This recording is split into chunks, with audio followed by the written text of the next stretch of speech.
A shocking scene at an East End sports stadium last night. A small plane crash landing near the field while a soccer game was underway.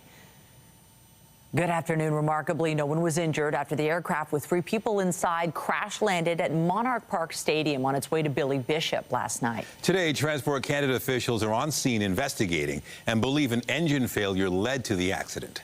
CTV's Beth Macdonell joins us now live from the scene with the very latest on the investigation. Beth. Michelle and Nathan, a very big sigh of relief here in Monarch Park, which is in the Coxwell and Danforth area. None of the people on board the plane were hurt in this crash, and no one on the ground was hurt either. You can't see the plane right now. It's behind a building, which is behind me. But this crash site, it's next to a high school, it's next to a soccer field, and it's next to a busy park. It's a miracle in Monarch Park. Around 8 Monday night, a small plane with 3 people on board crashed next to a group playing soccer in a high school field. No one was hurt. And we saw a plane really low, I'm going to say maybe 250 to 300 feet in the air. Very quiet, and it was just kind of going from the west side of the field to the east side of the field. And then it was out of sight, and then we heard a crash. The engine stopped. It was silent coming through. Like it came through the trees. It's almost like a movie prop coming through. It was really surreal. The Transportation Safety Board is investigating the crash in Toronto's East End. It says the plane, a Piper PA 28140, was flying from Orillia to Billy Bishop Airport on Toronto Islands. Upon arrival, our crews found a small plane that had crashed just shy of the soccer field. I am happy to report there are no injuries to the occupants of the airplane and no injuries to the civilians that were playing soccer on the field. The TSB says on its journey there was engine failure causing the crash landing. Investigators have since been speaking with witnesses and the people involved as part of its efforts to understand why the plane went down. When the engine fails, basically you're in a gliding mode. So the pilot is going to trim the aircraft to about 60 miles an hour, so about 70 miles an hour or 61 knots, which is the optimum glide speed. They're going to be about 1,000 feet above the highest obstacle. So the pilot is going to be looking for a place to land. People living nearby who heard the crash or learned of it rushed over to the scene. I just think how lucky we all are that all ends well. All is well that ends well. Lucky nobody got injured. I just hope that whatever authorities need to investigate, we get to the bottom of why it happened. Freaky, for no other word, to hear that a plane crash went down, again, in a very populated neighborhood. Thankful everyone walked away. Last night, Toronto Fire said paramedics did smell some fuel and gas, and a small leak was contained. Reporting live, I'm Beth Macdonell. Michelle and Nathan, back to you. Thank you, Beth. We're following breaking news out of Durham region where a homicide investigation is underway. This is a live look from our CTV News chopper of the scene in Newcastle near Farrow Avenue and Highway 2. Durham police say a female victim was pronounced dead after being found with what they describe as obvious signs of trauma. Few other details are known at this point, but police believe this is an isolated incident. There has been no word on any suspects. And police are searching for suspects after a man was fatally shot in Scarborough last night. Police responded to reports of a shooting in the Kingston and Galloway area just before 10:30. A male victim was found with a gunshot wound and died at the scene. Police say the suspects fled the area before they arrived. There's been no word on any suspect descriptions, and the investigation is ongoing. And officers were investigating after shots were fired in North York overnight. This happened in the area of Jane and Driftwood just before 1 a.m. Numerous shell casings were found, but there are no reports of any injuries. Anyone with information is asked to contact police. Toronto's police chief, meantime, met with residents of a North York community last night, concerned about gun violence, particularly among young people. The meeting happening not far from where 8-year-old Javay Roy was killed by a stray bullet that entered his home. CTV's John Musselman has the story. We are here to work. More than 100 concerned residents packed this church hall on Lawrence Avenue West near Jane Street. They were here to voice their concerns about safety, gun violence, youth crime, and what some claim is a lack of police patrolling the streets. There's a general sense, at least around here, of abandonment by the police. I'd like to be more safe in. I was more safe in the past, but I don't feel safe now. Never mind, oh, it's your fault your child's in trouble. It's your fault your child's in trouble. Stop blaming the parents. But I think what we also have to see is the correlations between violent crime and poverty. The community meeting was organized by local councillor Francis Nunziata. Toronto Police Chief Myron Demkew spoke to the crowd and answered questions. It comes in the wake of a deadly shooting of an 8-year-old boy last month. He was struck and killed by a stray bullet. A teenager has been charged with first-degree murder. And just 2 weeks ago, gunfire near a high school on Keele Street left an innocent woman injured when she was hit in the crossfire. Residents say there has been too much talk and not enough action or money put in the right places to solve these ongoing issues. It's easy for us as the public to point the finger and post blame. We are failing. The organizations that are accepting this money and putting in the work are failing you. I'm going to try not to get emotional because I don't know any parent that wants their child in prison or dead.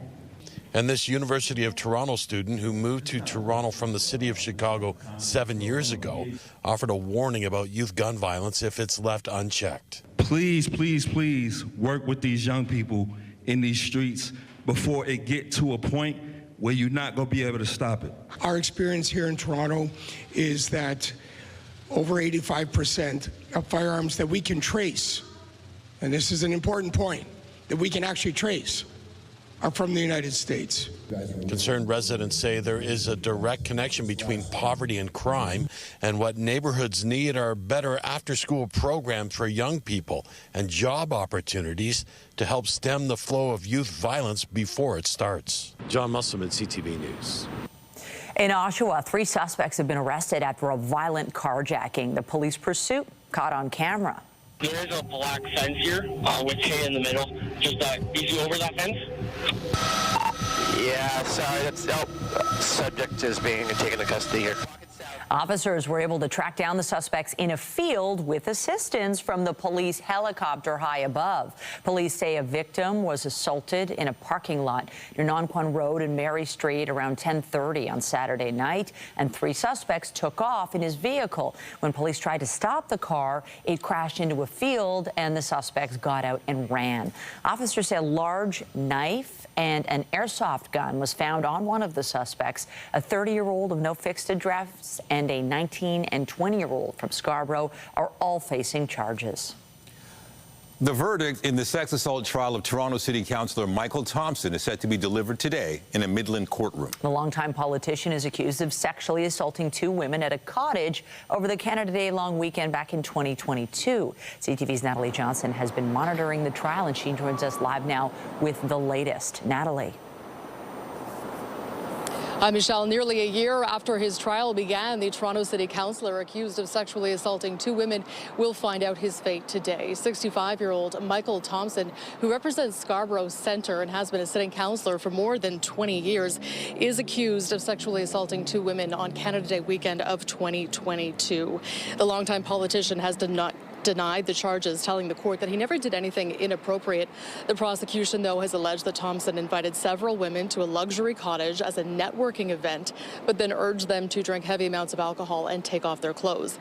He is accused of inappropriately touching one woman while applying sunscreen to her and accused of pressuring another woman to perform a sex act after she fell asleep drunk.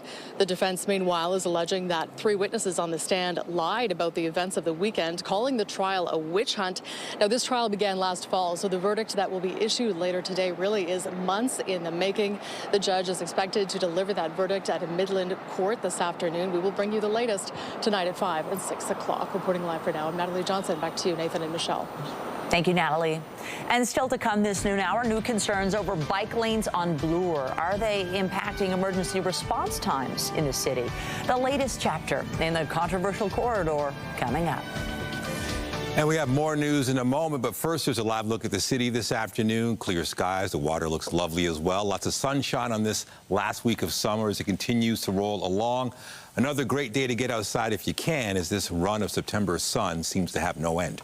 Lindsay Morrison is here with how things are right now. Hey, Lindsay. Hey, Nathan. And it's not just the sun. It's the fact that we are feeling like midsummer, and temperatures are going to get a little bit warmer as this week progresses. But right now, satellite and radar, nothing to show you. Beautiful blue sky around the GTA. Temperature-wise, we are already at our forecast daytime high of 24 degrees, and it feels like 26 once you take the humidity into account. It's feeling closer to 30 already at this hour in Niagara. And I say already because we still have several hours of daytime heating to go. Winds still are coming out of the east. They're light in nature. There's today at a glance. Sunny skies, light winds for us as well. And again, as the week goes on, we're going to see this ridge of high pressure continue to bring us summer-like conditions. Bit of a change by the end of the week and early part of the weekend. Temperature-wise, we'll show you how cool it could get for a daytime high coming up. For now, Michelle, over to you. Thank you, Lindsay. In Ottawa, Chrystia Freeland is expected to leave her role in the federal cabinet for an appointment to Ukraine. Sources say the Transport and Internal Trade Minister will be a special international envoy for Ukraine. Freeland will remain as a legislator for the time being. She is of Ukrainian descent and has helped drive Canada's staunch opposition to Russia's actions. Freeland has had a variety of ministerial roles after the Liberals took power in 2015.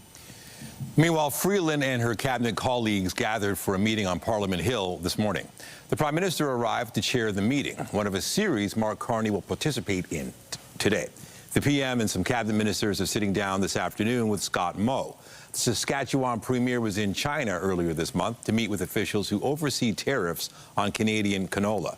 Carney will also meet with canola industry leaders later in the day.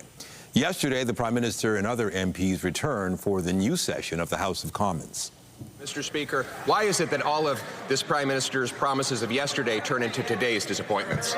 He missed the largest tax cut for 22 million Canadians. He missed the cut on the GST for new homes. Carney and opposition leader Pierre Poilievre squared off for the first time in the House. The minority Liberals will need help moving its agenda forward. Opposition leaders say they're open to working with the government, but no one is making any commitments right now.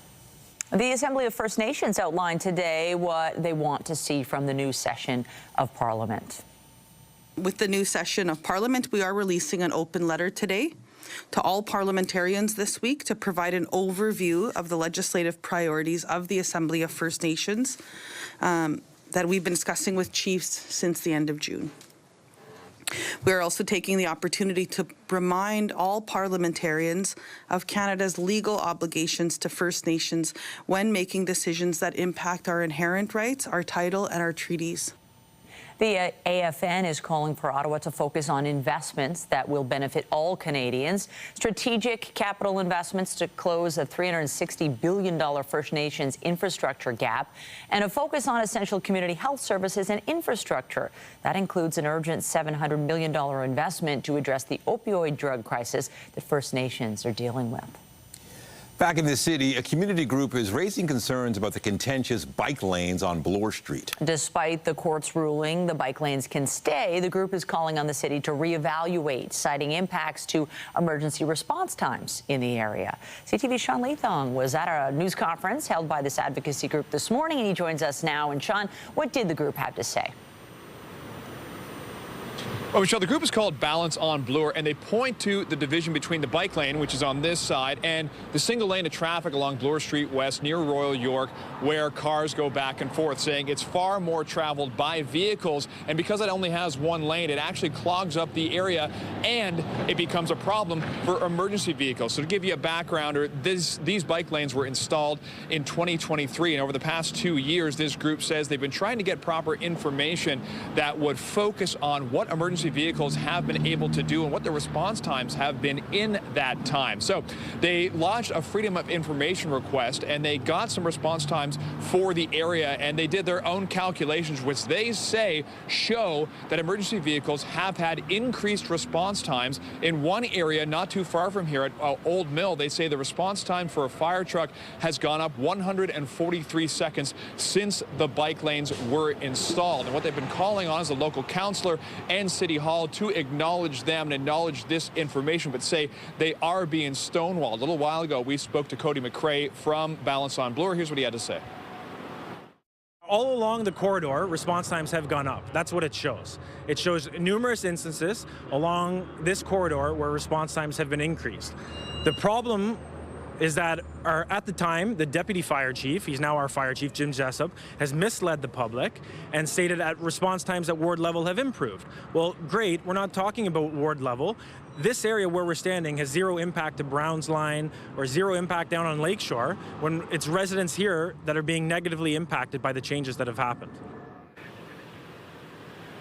Now, this area, they say, is far less traveled by cycling traffic. We've seen a number go through in the bike lane this morning, but obviously far more cars have gone through as they file along single file. Now, I will point to just this past summer in July, we also did a story from a bike advocacy group that farther east into the city, also along Bloor, pointed to the fact that they counted more cyclists in their part of the city than vehicles during rush hour. So where the context comes from really does depend on where you're standing. Reporting live, I'm Sean Leathong. Nathan and Michelle, send it back to you. Thank you, Sean. The Toronto Public Library says it is expanding its mental health services to address a growing need in the city. The idea came about 2 years ago when library staff said they felt ill-equipped to deal with the city's most vulnerable. The library teamed up with the Gerstein Crisis Center to launch a pilot project in a handful of branches, offering free classes and programs to people with mental health concerns. The project has provided services to more than 4,000 people so far this year, and it has now expanded to 12 branches across the city. Canada's inflation rate rose slightly last month, with a smaller than expected drop in gas prices fueling the increase.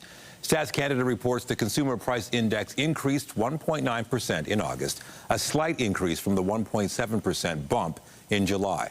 All eyes now turn to the Bank of Canada, which will release its interest rate decision tomorrow. A new report paints a concerning picture on the impact of the rising cost of living on Canadians. And joining us to break down the 2025 National Poverty Report Card is CTV's Renee Rogers. Renee, Food Banks Canada releasing that report this morning. So how did our country score?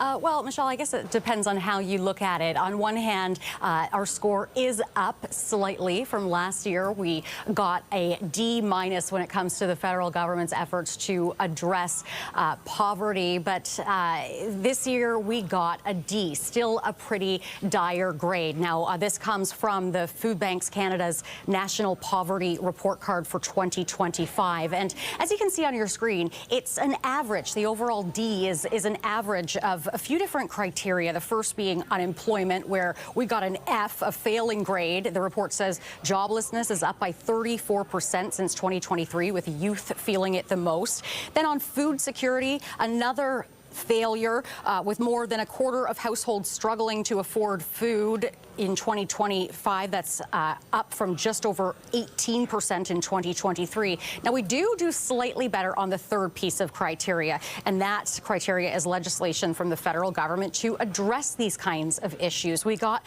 a C there, and the report does point to some early signs of progress. That's why we're getting the C, including poverty reduction strategies, affordable housing pilots, and as well as the Canadian Dental Care Program and the National School Food Program. But of course, it says more momentum is going to be needed on these files in order to for them to be successful. Michelle.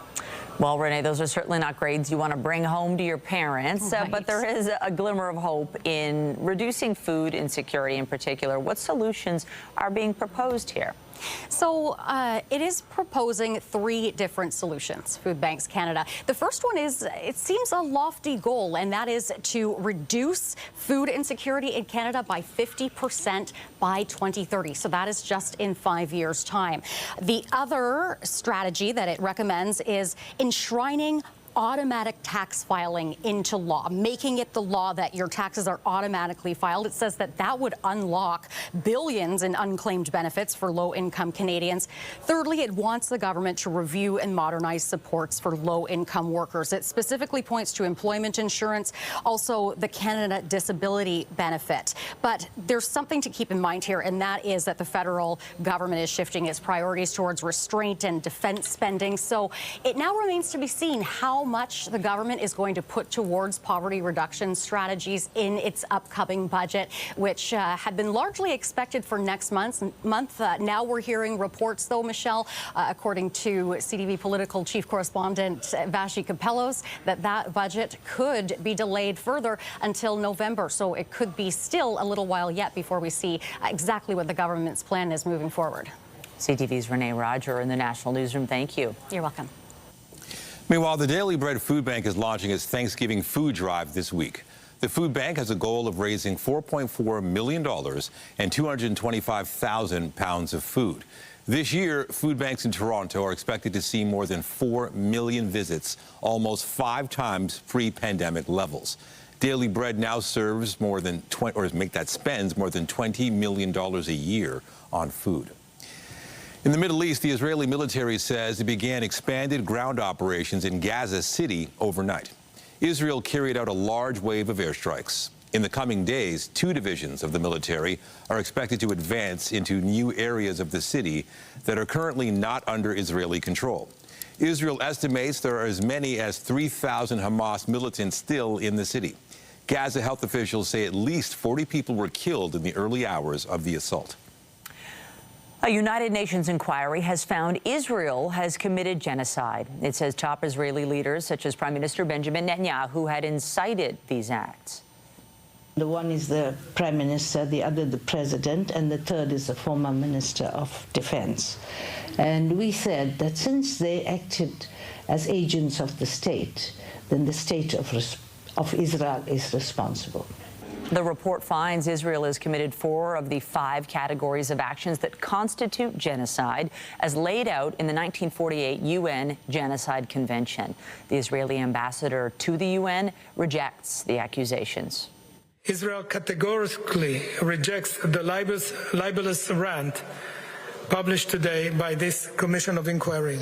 It spreads the malicious genocide narrative. The report diverges from the mandate of the Commission, yet again stressing their biased analysis.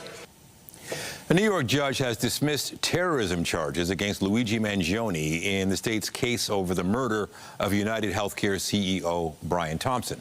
The judge did keep the state's second-degree murder charges against Mangione. His lawyers argued the New York case and a parallel federal death penalty case amounted to double jeopardy, but the judge rejected that argument. Mangione has pleaded not guilty to multiple counts of murder. So we know that the weather has been pretty nice the last couple of days, and guess what? The next few look good as well. If you're maybe hoping to hit the links, this is a good week to do just that. Your golfers forecast looks like this. It's going to feel hot into the day on Thursday. Do want to point that out. Core temperature 27 degrees, feeling like 30. And where's the rain, you may be wondering? We've had close to 20 millimeters so far in September, but that all fell in one morning on September the 4th. So we are below average. There's the possibility of a few showers in the 7-day forecast. We'll show you when on the other side of this break. You're watching CTV News at noon, and we'll be right back.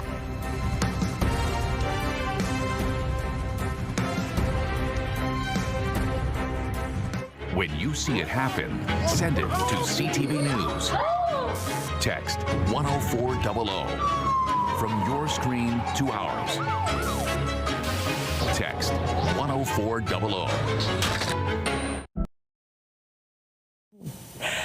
Look at that skyline behind us. We have another day of sunshine. I don't know. I don't think we're going to get tired of this. No, I can get used to it. The weather is just great during the day, and then it cools down enough at night. It's like perfect. I know. I told you Septembers are pretty nice around here, but you both know that, of course. Our birthdays are in September. We love September. Yes. And I think we're going to be loving the rest of September, too, if we've liked what we've had so far.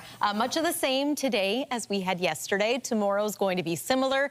A little bit of heat builds in before we make it to the weekend. And then if you're ready for a cool down, at least a temporary one, we just have to wait until the weekend for that. Weather is brought to you by the Presler Law Firm Injury Lawyers. You don't pay unless they win. Another beautiful sunrise this morning, and the sun is now rising right around 7 a.m., maybe a minute before, and it's gorgeous once that sun does come up, given the conditions that make it so. High pressure dominant once again, and that means mainly blue skies, a lack of cloud cover, and certainly a lack of active weather.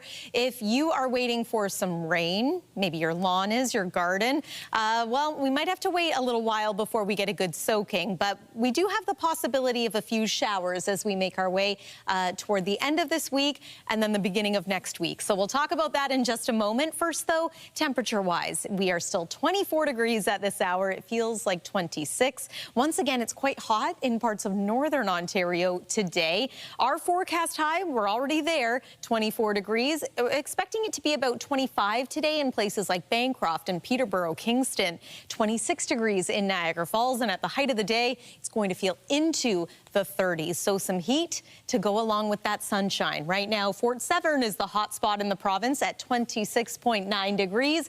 The seasonal norm is now about 20, so we are trending well above that, not just today, but for the next couple of days. As mentioned, for example, tomorrow's forecast daytime high is 25 degrees, but it's going to feel like 29. So starting to become a little uncomfortable for some who prefer to leave their humidity in July and August. A snapshot around the province, 28 degrees tomorrow for you in the Woodstock area, 25 in Caledon as well as Innisfil, and the forecast daytime high will be about 23 degrees in Cobourg. It's going to feel more like 27. There's the satellite and radar. No active weather to worry about for today. You can carry on with your outdoor plans without worrying about Mother Nature raining on anything. We've got quite a bit of active weather stateside along the eastern seaboard, and we're going to be tracking a cold front that does cool us down before the weekend arrives. The question becomes, is that cold front going to come in dry, or will we get a quick passing shower? It looks like we're going to get a little bit of cloud from it as we make our way into the day on Thursday. That chance of showers is there into the afternoon, very scattered, very isolated in nature. But there is a chance, is what I'm saying. And then Friday, maybe a little bit of cloud to start, mix of sun and cloud overall, and much closer to seasonal temperature-wise that day. So we go from 27 degrees, feeling like 31 on Thursday, to a high of about 22 on Friday. Look at Saturday, 19 degrees for the high. So it's suddenly going to feel a little fresh, especially early Saturday morning with the overnight low around 9 degrees. But then we warm back up again as we head into the day on Sunday. Monday as well, 25 degrees. Another chance of showers on Monday, and it is worth mentioning that that is officially the first day of fall, or it's the day that we welcome the season officially. Not a bad-looking forecast to finish off summer. Michelle, I'll send it back over to you. I'd say that's an understatement. Thank you, Lindsay. Now to the annual political tradition that brings Queen's Park to rural Ontario. The Premier and other provincial leaders are taking part in the international Plowing match, which is being held in Niagara region this year. CTV's Queen's Park Bureau Chief Siobhan Morris joins us live from Grassy with the details. Hey, Siobhan. Hey, this is always something that politicians at Queen's Park look forward to. It's a chance to leave the suits in the closet, break out the cowboy boots, the jeans, the plaid shirts, and really reconnect with voters in more rural parts of Ontario. Lots of things to see and hear here in Grassy, Ontario. The latest in tractor technology, lots of displays from farmers, from dairy farmers as well. This is a chance again to talk to voters. We are hearing some concerns about big projects like Highway 413, which is going to cut through grassland. We did talk to the Premier about a whole host of subjects, including the recent departure, the plan to depart from Liberal leader Bonnie Crombie. The Premier says that he wishes Bonnie Crombie well, saying it's really hard to put yourself up for leadership. It means a lot of sacrifice, time away from your family, and so he's wishing her well in her next chapter. We also heard from both the Premier and the Minister of Education about the ongoing look at possible changes to the education system, possibly doing away with trustees in some boards and collapsing them. Paul Calandra says he really wants to make sure that Ontarians are getting the best bang for their buck, that their education money is being well spent on resources in the classroom. Today was also the first time we heard from the Premier about Mark Carney's nation-building projects list. The most important one to Ontario, the Ontario government, the Ring of Fire, was left off that list. Here's what the Premier had to say. It's all right. I talked to him. It's going to be on the next tranche, and we'll get up there. So it's good. I had a great meeting, by the way, with Chief Webbequay, I should say, and we shook hands. It's great, and we're moving forward with it, being led by Webbequay First Nations. Premier Doug Ford again says that Ring of Fire project will be part of the next tranche of projects. He says that will land around Grey Cup time in November. Reporting live, I'm Siobhan Morris. Nathan and Michelle, back to you. Thank you, Siobhan. Canada's annual pace of housing starts was down in August. It fell 16% compared with the month before to nearly 245,800 units. The Canada Mortgage and Housing Corporation says housing starts for Canadian centres with a population of 10,000 or greater fell to just over 223,000 last month. Rural starts were estimated at 22,000. Meanwhile, some small businesses across Canada appear to be facing challenges as customers spend less. A new report from Equifax Canada says more than 286,000 businesses missed at least one credit payment in the second quarter. That's up 5.6% from a year ago. Equifax says sectors tied to international trade and consumer discretionary spending are under stress, while other businesses are holding steady or even improving. Like so many essentials, the cost of diapers is up, putting a strain on families and in some cases becoming a barrier to other necessities. CTV's Pauline Chan has more on an organization's effort to ensure families don't have to choose between food, rent, or diapers. So we've built this really large physical wall of diapers as a representation of the fact that for many families, diapers are a barrier that's limiting their ability to get to work. So we are literally blocking people as they're trying to get to work. All this week, volunteers with Baby Love are talking about the need for diapers with people on the path. 1 in 5 families in Toronto are actually experiencing diaper need. And what inspired our diaper barrier here today is a staggering complementary statistic, which is that for 60% of those families experiencing diaper need, they miss on average 4 days of work or school each month because they don't have the diapers required to drop off their children at childcare. We're so fortunate to work with Irving Personal Care, who provides us with their Royale diaper. It's the only branded diaper made here in Canada. It's hypoallergenic. The diapers are distributed through community organizations that also provide supportive services such as food and housing. We get our diapers for about 2.5 times less than retail, and that's really meaningful because diaper prices are actually up 20% in the past 2 years alone. So families are really feeling the crunch. The average newborn can go through 13 to 15 diapers in a day. And studies show diapers are a young family's 4th largest expense after housing, food, and utilities. A $25 donation buys diapers and wipes for a month. It's super eye-opening. This woman was one of those who gave today. I don't think a lot of people realize that having access to diapers is what gets you into daycare. And when you have daycare, you can go to work, you can go to school, you can have all these other connections. The Baby Love display will be here at the concourse level of Commerce Court, 7 a.m. to 6 p.m. through the end of Friday. Pauline Chan, CTV News. Still to come this noon hour, remembering legendary actor, filmmaker, and environmentalist Robert Redford, who has died at the age of 98. We look back at his life and legacy after the break.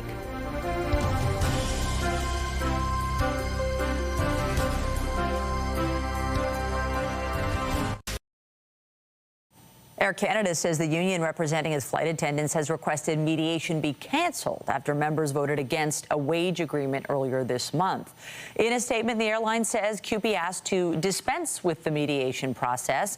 Instead, the wage component will go directly to arbitration. Air Canada says it has agreed to the request and that flights will continue to operate as normal.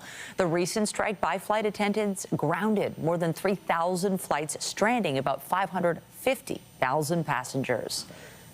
Well, one of the biggest names in Hollywood has passed away. Oscar-winning actor, director, and environmentalist Robert Redford has died at 89. CTV's Andrea Case joins us now with more on his life and his legacy. Andrea.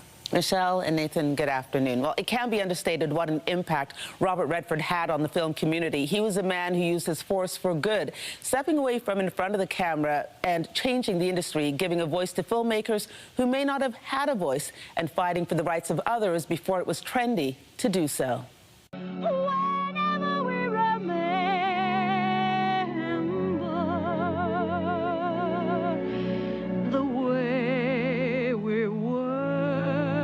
Star, and he was a movie star. Charles Robert Redford Jr. was born in Santa Monica, California in 1936. Well, that ought to do it.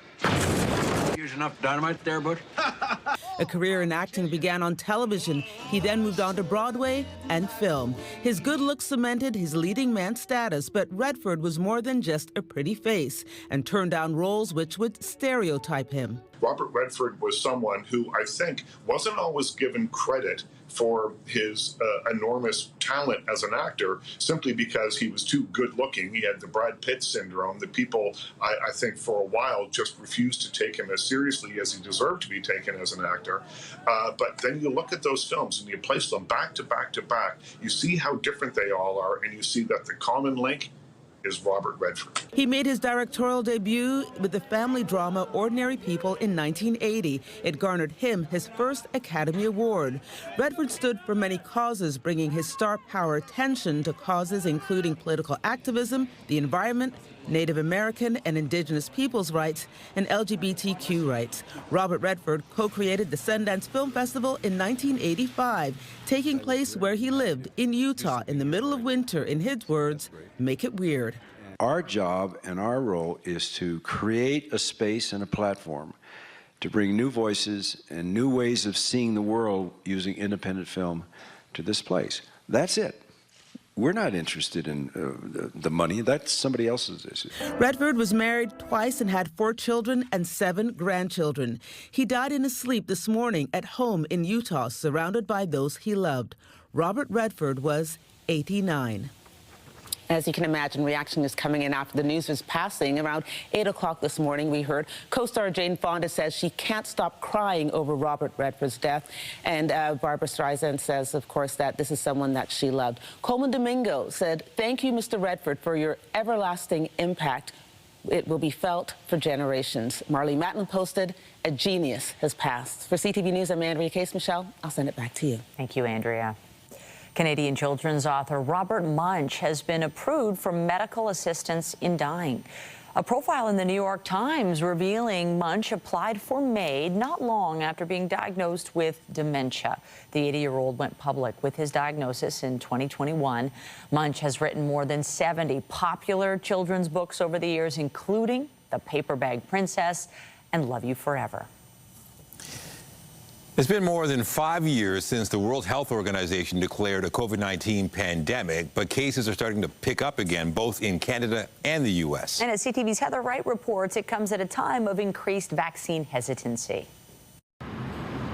An end-of-summer trend. COVID cases tick up just as the leaves start to turn. I just felt like I was coming down with something, but it felt a little extra. Sarah Bartok had never tested positive for COVID until last week. I had pain in my eyeballs, and the fever was quite extreme.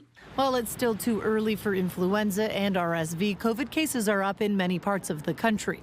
Nationally, the wastewater viral activity level for COVID is at moderate, but levels are high in Edmonton, Winnipeg, and Regina.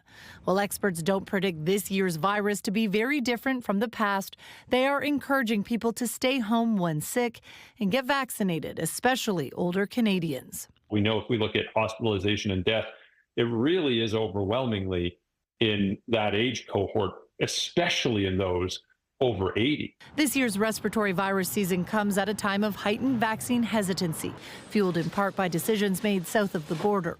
COVID shots are being limited in certain states and vaccine guidelines are changing, though a number of states have rejected the new controversial approach to vaccines. I think it always is concerning when you see a group take a step in a vastly different direction. But I think if you look at Canada compared to much of the world, our policy and advice aligns pretty closely with most other places. COVID vaccines will begin rolling out across the country later this fall, with Alberta the only province that will now charge most people to get the vaccine. It will still be free for those living in long-term care. Heather Wright, CTV News, Toronto. Get Toronto's top stories, breaking news alerts, and watch live. Download the CTV News app. The red-hot Toronto Blue Jays are looking for their 6th straight win tonight after yet another come-from-behind win in Tampa last night. Base hit into left field. And Ernie Clement is rounding third and on his way in to score the go-ahead run. After the Jays tied up the game, George Springer drove in the go-ahead run in the 11th, and the Jays beat the Rays 2-1. Trey Savage had a solid MLB debut for the Jays in this one as well. He recorded 9 strikeouts, which sets a franchise record for the most in a major league debut. The Jays will look for another win tonight with Jose Barrios on the mound. Now, there is a lot of trash talk in any sport, but recent comments from a U.S. broadcaster about the baseball IQ of Blue Jays fans is considered by many to be off base. CTV's John Vennavally-Rao digs into the left field comment and the response from fans. After sweeping the Baltimore Orioles, the Blue Jays continue to be one of the best teams in baseball, almost certainly destined for the playoffs. Very excited. I love their chances. Hey guys, it's Brian Roberts here. But on Friday, this former Orioles second baseman and now broadcast color commentator took a swing at Canadian fans after the crowd in Toronto booed a pickoff attempt by the Orioles pitcher, who was trying to keep the Blue Jays base runner from stealing second. Brian Roberts saying this on air. Sometimes we had some major questions about the baseball IQ of some Canadians here and there. He didn't think the fans should boo, since new rules limit pickoff attempts. But on social media, Canadians reacted, noting pickoff attempts being booed happens at every ballpark. That's what made it really bizarre for Brian to say that, because that's something that all home fans do. What also made it bizarre is that the Orioles have a losing record and much smaller crowds at home. Still, Roberts went on to say this about Canadians. I think, at times it felt like maybe they enjoyed or they knew a little bit more about hockey than baseball. The Blue Jays having fun with the comments, crediting high IQ fans for having a winning record at home. And Blue Jay Ernie Clement, who's American, told the Toronto Star, "The more I play here and the more I get to know the people of Toronto, the more I gain a respect for what they know about baseball."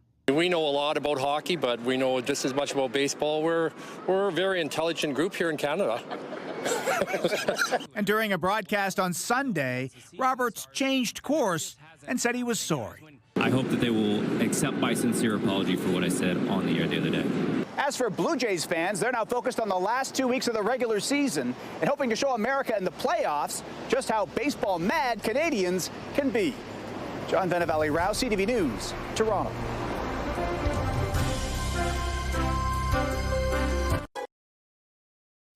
A young mini motorcycle rider is gearing up to grow the sport. The 14-year-old hopped onto a bike for the first time this spring and is already competing in international events. CTV's Spencer Turcott has the story. 14-year-old Stefan Tanasic hopped on a mini motorcycle for the first time in April. He's gone from 0 to 100 real quick. I've always been a speed demon, so I've always liked going fast. In just a few months, he's already competed in international competitions. I was in China in July, I want to say. It was a phenomenal experience. He credits everything he's learned to Tony Sharpless, who operates Supersonic Road Race School. I feel those two tall ones. He ended up finishing 4th overall in the FIM Mini GP Canada National Championship this year. So he did remarkably well for a kid that we just taught how to ride in the spring. Aside from winning, Sharpless and Tenasich have a shared goal of growing the sport. Well, if you're comparing it to hockey, lacrosse, baseball, it's non-existent. The main obstacle is that Canada doesn't recognize motorcycle racing as a sport, and that's federally and provincially. Tenasich is looking at getting his friends involved. I'm thinking of handing out some flyers to give to them, and maybe they could come join the school and we can get some more kids in the sport. Look no further than his 9-year-old sister Natalia for proof that anyone 5 years old and up can join. I just want to have a need for speed. As for her brother, it's pedal to the metal because he wants to take it all the way. My main goal, like my life goal, is to make this a career and make it into MotoGP. Considering his parents have taken him to all of Supersonic Road Race School's classes, which account for nearly 40 days this year, it seems like he's laying the groundwork to accomplish that. Spencer Turcotte, CTV News, Flamborough. Looks like a sport to me. That's something. My son is 5. He just learned to ride a bike, and I'm scared with him with pedal power. And they have a need for speed. Incredible. Weather-wise, give us the goods. Good evening for whatever sport you're hoping to enjoy tonight. Maybe it's baseball. Maybe you're still on the soccer field. Here's a look at what you can expect late this afternoon and early this evening. Now, overnight tonight, the temperature is going to fall to about 13 degrees. That's not bad for this time of year. And then tomorrow, hot, humid, 25 degrees will feel like 29. Lots of sunshine in store as well. A reminder, we've been talking about it. Fall officially arrives on September 22nd, which this year is Monday. There's your 7-day forecast, and it's going to feel a whole lot like summer up until that point, and maybe on the first day of fall as well. Nathan and Michelle. Thank you, Lindsay. And that is CTV News at noon. Remember, you can get Toronto's breaking news all day long on CP24 and at ctvnewstoronto.ca. For Lindsay Morrison and all of us here, have a pleasant afternoon. I'm Michelle Dubé. And I'm Nathan Downer. Be sure to join us later for CTV News at 5 and 6.